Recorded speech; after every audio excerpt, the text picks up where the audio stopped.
Hi friends, నమస్తే. Welcome to Brahma insight channel. Friends, ఈరోజైతే చాలామంది పొదుపు చేస్తూ ఉంటారు, అలాగే ఇన్వెస్ట్మెంట్ కూడా పెడుతూ ఉంటారు. కానీ ఒక చిన్న విషయం తెలియకపోవడం వల్ల చిట్టచివరిగా మనీ అయితే గ్రో అవ్వదు. సో ఏ విషయం మన ఇన్వెస్ట్ మీద కానీ అలాగే పొదుపు మీద ఇంపాక్ట్ అనేది ఉంటుందనేది క్లియర్గా ఎక్స్ప్లెయిన్ చేస్తాను. చూడండి ఫ్రెండ్స్, చాలా యూస్ఫుల్ వీడియో ఇది.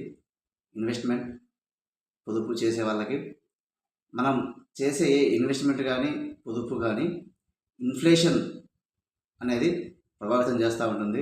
అంటే ద్రవ్యోల్బణం, ఒక వస్తువు యొక్క రేటు ఏదైతే ఉందో అది ప్రభావితం చేస్తూ ఉంటుంది. ఇది ఎవ్రీ ఇయర్ మనకు ఇంపాక్ట్ ఉంటుంది ఫ్రెండ్స్.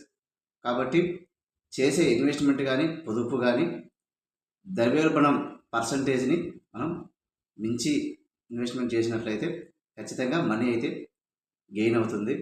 సో సింపుల్ ఎగ్జాంపుల్గా మీకు చెప్పాలంటే, ఒక 7% ఇన్ఫ్లేషన్ ఉన్నప్పుడు మనం పెట్టబోయే ఇన్వెస్ట్మెంట్ ఏదైనా సరే 7 అబోవ్ పర్సంటేజ్, 8 నుంచి 10 లేక 12% ఇన్వెస్ట్మెంట్ ఉన్నప్పుడు ఎవ్రీ ఇయర్ ఇన్ఫ్లేషన్ 7% ఉన్నా కూడా మనకు మనీ అయితే కొద్ది కాలానికి గెయిన్ కావడానికి అవకాశం ఉంటుంది. అలా కాకుండా 7 కంటే 5%, 6% ఇంట్రెస్ట్ రేట్తో మనం ఇన్వెస్ట్మెంట్ చేసినట్లయితే ఇన్ఫ్లేషన్ అనేది క్రాస్ చేసి మన మనీ అనేది గ్రో అవ్వడం కాకుండా మనీ వాల్యూ అనేది తగ్గిపోతుంది.